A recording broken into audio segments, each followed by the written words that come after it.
বার্ধক্য ভাতা নিয়ে আপনাদের অনেকের মনে অনেক সংশয়। অনেকের প্রশ্ন ১,০০০ টাকা কেন ঢুকছে, ২,০০০ কেন ঢুকছে না? অনেকের আবার ১,০০০ টাকাও ঢুকছে না। অনেকের প্রশ্ন যে ১,০০০ টা ২,০০০ হবে কবে? আবার অনেকের প্রশ্ন এই ১,০০০ টাই বা ঢুকবে কবে?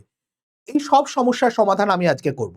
আমি বলে দেব আজকের এই ভিডিওতে কিভাবে আপনারা আপনাদের অ্যাকাউন্টটাকে চেক করবেন যে আপনি টাকা ঢুকছে কি ঢুকছে না, বা কি পর্যায়ে আপনাদের এই অ্যাকাউন্টটা রয়েছে। যদি আপনার টাকা না ঢোকে কিভাবে এই সমস্যাটার সমাধান করবেন তার উপায়ও আজকের ভিডিওতে থাকবে। এবং সবচেয়ে বড় ব্যাপার, শুধু বার্ধক্য ভাতা নয়, তার সঙ্গে বিধবা ভাতা, প্রতিবন্ধী ভাতা, সবার সব রকম সমস্যার সমাধান আজকের এই ভিডিওটায় হবে।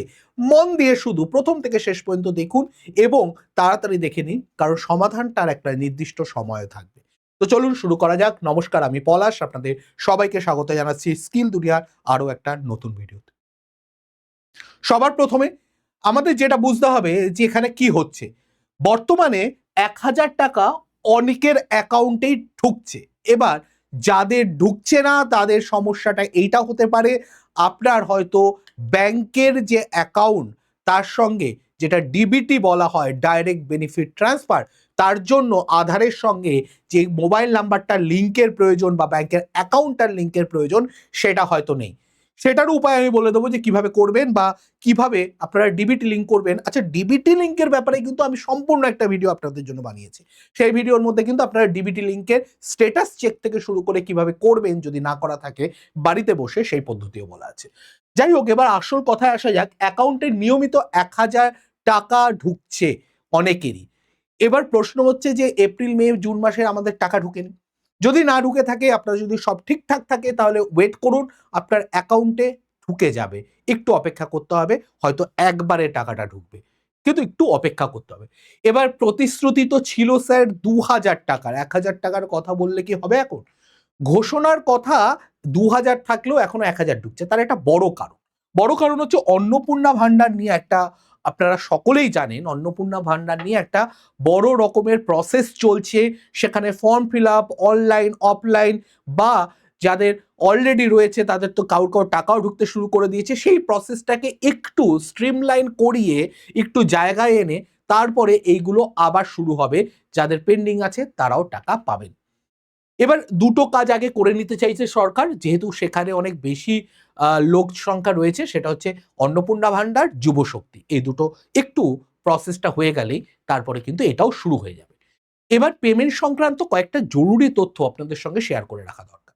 প্রথমত, আগের মাসের পেমেন্টের গ্যাপ বা যদি কিছু থাকে তাহলে সেটা চিন্তা করার কিছু নেই, বকেয়া টাকা আপনাদের ঢুকে যাবে যদি সব ঠিকঠাক থাকে। এবার আপনি ধরুন আগে ঠিক মতো ডিবিটি লিঙ্ক করা নেই, তাহলে সেক্ষেত্রে কি করে টাকা ঢুকবে? সেটা তো সরকারের সমস্যা নয়, সেটা আপনার এন্ড থেকে সমস্যা। তাই ডিবিটি লিঙ্ক না করা থাকলে আই বাটনে দিয়ে দেবো, সে আই বাটনে গিয়ে কিন্তু অবশ্যই এই ডিবিটি লিঙ্কের ব্যাপারটা ক্লিক করে ভিডিওটা দেখেন। এবার প্রশ্ন হচ্ছে, জুন মাসের যাদের পেমেন্ট তাদের ৬ জুন থেকে ধাপে ধাপে ১,০০০ টাকা করে অ্যাকাউন্টে ঢোকা শুরু হয়েছে। আবারও বলছি, ২,০০০ নয়, ১,০০০ টাকা করেই ঢুকছে মোস্ট অফ দ্য কেসেস। যাদের ডিবিটি লিঙ্ক আছে, সব ঠিক আছে ডকুমেন্টস, তাদের ঢোকা শুরু করে দিয়েছে। এবার যাদের ঢোকেনি তাদের কি করতে হবে সেটা আমি একটু পরে বলছি। যৌথ প্রকল্প, এইটা কিন্তু মেইনলি শুধু রাজ্য সরকারের নয়, এখানে রাজ্য এবং কেন্দ্র সরকারের কিন্তু যৌথ প্রকল্প এটা। তাই এখানে কিছুটা রাজ্য সরকারের স্টেক আছে, কিছুটা কেন্দ্র সরকারেরও স্টেক আছে। 50-50 সাধারণত হয়। সুতরাং যেহেতু এখন ডাবল ইঞ্জিন সরকার, মানে কেন্দ্র এবং রাজ্য সরকার একসাথে, দুটোই বিজেপি সরকারে, তো সেক্ষেত্রে এই অ্যাকাউন্টটা বন্ধ হয়ে যাবে হুট করে যারা বলছেন, হঠকারী একটা মন্তব্য করছেন, তাদেরকে বলবো শান্ত থাকুন, এটা বন্ধ হবে না, এটা চলবে, একদম 100% চলবে। এবার এর মধ্যে একটা বড় ঘোষণা সরকার করেছে, যেটা আপনাদের সবার আগে জেনে রাখা দরকার। সেটা হচ্ছে জনকল্যাণ শিবির। এই জনকল্যাণ শিবির জুন মাসের ১৫, ১৬ এবং ১৭ তারিখে হবে। এই ৩ দিন ১৫, ১৬ এবং ১৭ তারিখে জনকল্যাণ শিবির হবে। এবার প্রশ্ন হচ্ছে এটা কোথায় হবে? এটা বেসিক্যালি কি জিনিস আগে একটু বলে নিই। সারা রাজ্য জুড়ে যে অনলাইন ফর্ম ফিল আপ, জমা দেওয়া, সংশোধন, বিভিন্ন রকম সমস্যা যেটা আগের সরকার করতো দুয়ারে সরকার বলে, সেই জিনিসটারই আপগ্রেডেড ফর্ম। আপগ্রেডেড কেন আমি বলছি, কারণ ওখানে অনেক ক্ষেত্রেই শুধুমাত্র ফর্ম দিয়ে আপনাদের ছেড়ে দেওয়া হতো বা ঠিক মতো গাইড করা হতো না। এখানে আশা করা যাচ্ছে ফর্ম জমা নেওয়া থেকে শুরু করে যা যা সমস্যা আছে সেগুলো সমাধানও এখানে করানো হবে। কবে? আবারও বলছি, ১৫, ১৬, ১৭ জুন, টানা ৩ দিন এটা করা হবে। এবার কারা আয়োজন করছে? বর্তমান নতুন যারা সরকার আছে তাদের উদ্যোগে আগের দুয়ারে সরকারের মতোই। এবার এখানে একটা ব্যাপার আছে, বেশ মজার জিনিস, সেটা হচ্ছে যে কি পার্থক্য, শিবির বসবে কোথায়? আগে বসতো কোথায়? বিভিন্ন স্কুল, কলেজ, যে কোনো শিক্ষা প্রতিষ্ঠান বন্ধ করে সেখানে এটা হতো। এবার আর সেটা হচ্ছে না। এবার সরকার একটা ভালো ডিসিশন নিয়েছে। কি করছে? বিভিন্ন বিডিও অফিসে বা পঞ্চায়েত অফিসে বিভিন্ন বা নির্দিষ্ট কোনো ফাঁকা জায়গায় হলে সেখানে একটা ক্যাম্প করে নিয়ে সেসব জায়গায় এটা হবে। কারণ একটা ব্যাপার বুঝতেই হবে যে বর্তমানে আমাদের শিক্ষার যে অবস্থা সেখানে যদি আরো বন্ধ করে রাখা হয় শিক্ষা প্রতিষ্ঠানগুলো, তাহলে সেটা একরকম তলানিতে যাবে। তো সেই জিনিসটা সরকার আর চাইছে না।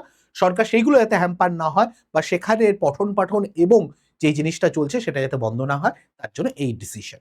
এবার প্রশ্ন হচ্ছে যে শিবির তো হচ্ছে, এবার এখানে কোন কোন প্রকল্পের কাজ হবে? আমি আগেই বলেছিলাম, শুধু আপনারা ভাববেন না যে বার্ধক্য ভাতা। হ্যাঁ, বার্ধক্য ভাতা বা ওল্ড এজ পেনশন নিয়ে তো কাজ হবেই, তাছাড়া বিধবা ভাতা, তাছাড়া প্রতিবন্ধী বা ডিসেবিলিটি বা ফিজিক্যাল ডিসেবিলিটি, ফিজিক্যাল হ্যান্ডিক্যাপ যে পেনশন রয়েছে সেই ব্যাপারটা নিয়ে, পিএম কিষাণ যোজনা নিয়ে, এবং আয়ুষ্মান ভারত অন্নপূর্ণা ভান্ডারও সম্ভবত সেখানে থাকবে। তো এই জিনিসগুলো নিয়ে মেইনলি কাজটা হবে, এটা কিন্তু মাথায় রাখতে হবে যে এই জিনিসগুলো নিয়ে এখানে কাজ হচ্ছে মেইনলি। এবার প্রশ্ন হচ্ছে যে এখানে কি কি কাজ হবে, মানে ওই ফর্মগুলোকে নিয়ে তো কাজ হবে, ওই স্কিমগুলোকে দিয়ে কাজ হবে আমরা বুঝলাম, বাট কি কি কাজ হবে? প্রথম হচ্ছে নতুন আবেদন বা ফর্ম তোলা জমা দেওয়ার ব্যাপারটা হবে। ব্যাংক আপডেশন, অনেকেরই এখানে একটা সমস্যা থাকছে যে আইএফএসসি কোডের পরিবর্তন করতে হচ্ছে, ব্যাংক চেঞ্জ করতে হচ্ছে, ডিবিটি লিঙ্ক আছে কিনা বুঝতে পারছি না, এই ব্যাংক সংক্রান্ত, ব্যাংকের সঙ্গে আধার লিঙ্ক আছে কিনা, এই ব্যাংক সংক্রান্ত গাইডলাইন বা কিভাবে কি করতে হবে সেটা কিন্তু একদম ক্লিয়ারলি এখানে বলে দেওয়া হবে।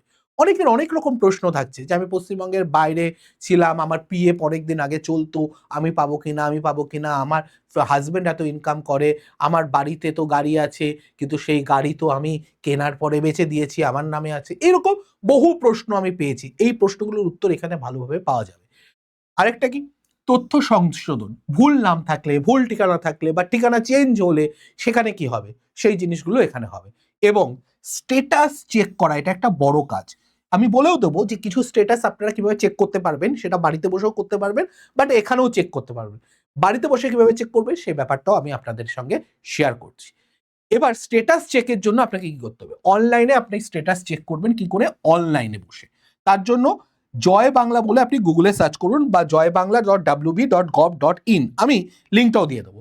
বাট আমি তার আগে দেখাই, আপনি যদি গুগলে সার্চ করেন জয় বাংলা বলে, JAIBANGLA, তাহলে প্রথম যে ওয়েবসাইটটা আপনি দেখতে পাবেন সেটা হচ্ছে এইটা। এই হচ্ছে সেই ওয়েবসাইট, যে ওয়েবসাইটটা আপনি দেখতে পাচ্ছেন, Joy Bangla government of West Bengal. এবার এখানে আপনি যদি জয় বাংলা ওয়েবসাইটটা ক্লিক করেন, অনেক কিছু দেখতে পাবেন, কিচ্ছু যাবেন না, আপনি শুধু ডান দিকে এই জিনিসটা দেখুন, এখানে ভালো করে দেখতে পাচ্ছেন ট্র্যাক অ্যাপ্লিকেশন স্ট্যাটাস বলে লেখা আছে।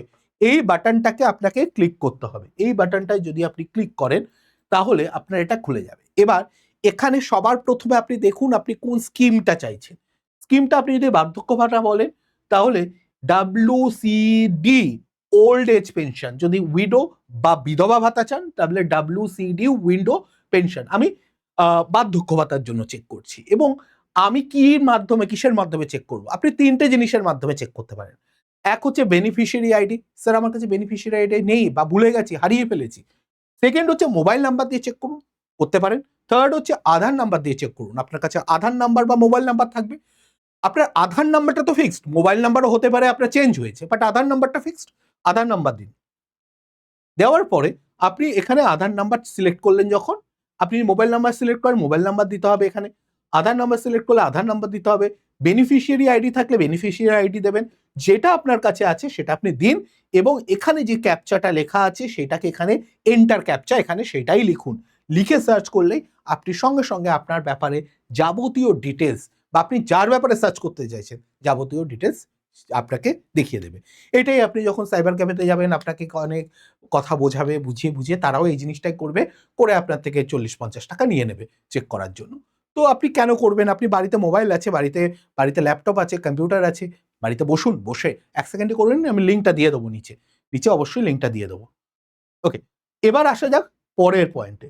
যে এইটা তো আমার হয়ে গেল কি কি, এখানে যাবেন, গিয়ে ট্র্যাক অ্যাপ্লিকেশন স্ট্যাটাস করবেন এবং তারপরে স্কিমটা সিলেক্ট করে তারপর আধার আইডি, আধার হোক, মোবাইল নাম্বার হোক, বেনিফিশিয়ারি আইডি যেটাই হোক সেটা দিয়ে আপনি চেক করতে পারেন। এবার প্রশ্ন হচ্ছে যে এখানে পোর্টাল থেকে কি কি তথ্য মেলাবেন। আপনি এখানে আবেদনের যে তথ্যগুলো আছে তার মধ্যে নাম, পোস্টাল ঠিকানা মানে আপনার যে পার্মানেন্ট অ্যাড্রেস বা যে অ্যাড্রেসটা আপনি থাকেন সেই অ্যাড্রেসটা, বেনিফিশিয়ারি আইডিটা চেক করবেন বা সেগুলোকে নোট করে রাখবেন। যদি কোনোটা মনে হচ্ছে আপনার গন্ডগোল হচ্ছে তাহলে সেইটাও আপনি দেখে রাখবেন। আইএফএসসি কোড মানে হচ্ছে ব্যাংকের, কোন ব্যাংকের আইএফএসসি কোড আছে সেটা দরকার হতে পারে। ব্যাংক অ্যাকাউন্ট নাম্বার, আইডি, ঠিকানা, নাম, প্রত্যেকটা জিনিস নোট করে রাখবেন, ওখানে যা যা পাবেন বা স্ক্রিনশট নিয়ে রাখবেন। এবার এইটা যে হচ্ছে, এখানে ব্যাংকের অ্যাকাউন্ট নাম্বার শেষের 4টে সংখ্যা দেখাবে, পুরোটা দেখাবে না, 4টে ডিজিট দেখাবে এবং সম্পূর্ণ আইএফএসসি কোডটা দেখাবে। আপনি চেক করুন যে আপনারই ব্যাংকের লাস্ট 4টে ডিজিট দেখাচ্ছে কিনা, আপনার ব্যাংকের যে আইএফএসসি কোড সেটাই শো করছে কিনা ভালো করে চেক করে নিন এবং যা যা দেখাচ্ছে আবারও বলছি ভালো করে নোট ডাউন করে রাখবেন। এবার প্রশ্ন হচ্ছে যে এইটা তো আপনি চেক করে নিলেন, এবার এখানে কি কি দেখাতে পারে। অ্যাপ্রুভ মানে সবচেয়ে ভালো স্ট্যাটাসে রয়েছে, আপনার নাম লিস্টে আছে এবং আপনি টাকা পেতে থাকবেন, আপনাকে কিচ্ছু করতে হবে না, নিশ্চিন্তে বাড়িতে বসে থাকুন। এবার যদি আপনার পেমেন্ট আন্ডার প্রসেস হয়, তার মানে সরকার টাকা পাঠিয়েছে, ব্যাংকের কোনো কারণে আটকে আছে, খুব শিগগিরই আপনার অ্যাকাউন্টে টাকা ঢুকে যাবে, এক্ষেত্রেও আপনার বিশেষ কিছু করার নেই, যা হবে ব্যাংকে, আপনি ব্যাংকে গিয়ে একবার কথা বলতে পারেন। অ্যাপ্রুভাল পেন্ডিং মানে হচ্ছে আবেদন এখনো ভেরিফাই হয়নি, আপনার যে অ্যাপ্লিকেশন করেছিলেন সেটা এখনো ভেরিফাই হয়নি যদি করে থাকেন, এবং ক্যাম্পে গিয়ে ভেরিফাই করুন। যেটা আমি আবারও বলছি 15, 16, 17 যেই 3টে দিনের কথা আমি বারবার বলছি আপনাদের, এই যে 3টে দিনের কথা বলছি 15, 16, 17, এই 3টে দিন আপনারা ক্যাম্পে যান এবং ক্যাম্পে গিয়ে যোগাযোগ করুন। এবার প্রশ্ন হচ্ছে যে এটা তো হয়ে গেল, আরেকটা হতে পারে যে ভেরিফাইড বাই পেন্ডিং অ্যাপ্রুভাল। এখানে হতে পারে সরকার যাদের যাদের অ্যাপ্রুভ করেছে সেই অ্যাপ্রুভালের লিস্টটা হয়তো ফুল হয়ে গেছে, এরপরে আবারও শুরু হবে যখন, তখন আপনার নামটা আসবে। আপনার এন্ড থেকে কোনো সমস্যা নেই, সরকার লিস্টটা আপডেট করবে যখন তখন চলে আসবে, ওর জন্য আপনি পেন্ডিংয়ে রয়েছেন। এবার চূড়ান্ত চেকলিস্ট বা ক্যাম্পে যাওয়ার আগে আপনাকে যেই জিনিসগুলো করতে হবে বুঝে নিন। স্থান এবং তারিখ 15 থেকে 17 জুন, কোনো বিডিও অফিস হতে পারে, পঞ্চায়েত হতে পারে, মাঠ হতে পারে। যদি আপনি পঞ্চায়েত এলাকায় থাকেন আগে থেকে একদিন গিয়ে পঞ্চায়েত এলাকায় পঞ্চায়েতে গিয়ে খোঁজ দিয়ে নিন, বা আপনি যদি কোনো কর্পোরেশন এলাকায় থাকে কর্পোরেশন অফিসে গিয়ে চেক করে নিন বা খোঁজ দিয়ে নিন। আপনি যদি কোনো মিউনিসিপ্যালিটি বা পৌরসভা এলাকায় থাকেন তাহলে পৌরসভা বা মিউনিসিপ্যালিটিতে গিয়ে একবার খোঁজ নিন যে কবে এটা লাগবে। দ্বিতীয় হচ্ছে আধার কার্ড এবং ভোটার কার্ড আপনার কাছে রাখবেন এবং সেটার সঙ্গে সঙ্গে কিন্তু আপনাকে এই আধার কার্ড ভোটার কার্ডের সঙ্গে পারলে একটা জেরক্স ক্যারি করবেন, কাজে লাগতে পারে। তৃতীয় হচ্ছে অ্যাক্টিভ মোবাইল নাম্বার, যেটি চালু আছে এরকম একটা মোবাইল নাম্বার, যদি আপনার ডিবিটি লিঙ্ক করা থাকে তাহলে যেই মোবাইল নাম্বারের সঙ্গে ডিবিটি লিঙ্ক আছে অবশ্যই সেই মোবাইল নাম্বারটা লাগবে, কারণ সেখানেই কিন্তু কোনো ওটিপি আসতে পারে, যাতে সেই ওটিপির মাধ্যমে ভেরিফাই হতে পারে যে এটা আপনারই নাম্বার, আপনি টাকাটা পাচ্ছেন। ব্যাংকের পাসবইটা আপনার কাছে রাখবেন, কারণ ডিবিটি লিঙ্কের ক্ষেত্রে কিন্তু এটা খুব ইম্পর্টেন্ট। আপনার আইএফএসসি কোড আগের যেটা দেখালাম এবং ব্যাংকের যে লাস্ট 4 ডিজিট, এটা দেখে আপনি বুঝতে পারছেন যে এটাই আমার অরিজিনাল অ্যাকাউন্ট, এই অ্যাকাউন্টে টাকা ঢোকার কথা, তাহলে সেই পাসবইটা সঙ্গে রাখুন, যাতে সেইটা আপনি ওখানে দেখাতে পারেন যে ইয়েস, আমি এই ব্যক্তি যার কাছে টাকা ঢোকার কথা, আমি সশরীরে এখানে উপস্থিত আছি, যাতে কোনো সমস্যা আর না হয়। তাহলে মাথায় থাকবে আপনাদের, কোনো চিন্তার ব্যাপার নেই, 15, 16, 17 তারিখে আপনাদের সব সমস্যার সমাধান হতে চলেছে। সরকার কিন্তু পাশে আছে, তার জন্য এই ক্যাম্পটা করা। আপনাদের যাবতীয় যা যা প্রশ্ন আছে দরকার হলে আপনারা এখানে কমেন্টেও জানাতে পারেন, আমরা চেষ্টা করব আমাদের এন্ড থেকে যদি কোনো উত্তর থাকে আমরা জানাবো, আর না হলে অবশ্যই 15, 16, 17 তারিখে সরকারের যে তৈরি যে ক্যাম্পগুলো হচ্ছে সেই ক্যাম্পে গিয়ে আপনি কিন্তু অবশ্যই চেক করতে পারেন, এটা কিন্তু খুব হেল্পফুল হবে আপনাদের জন্য।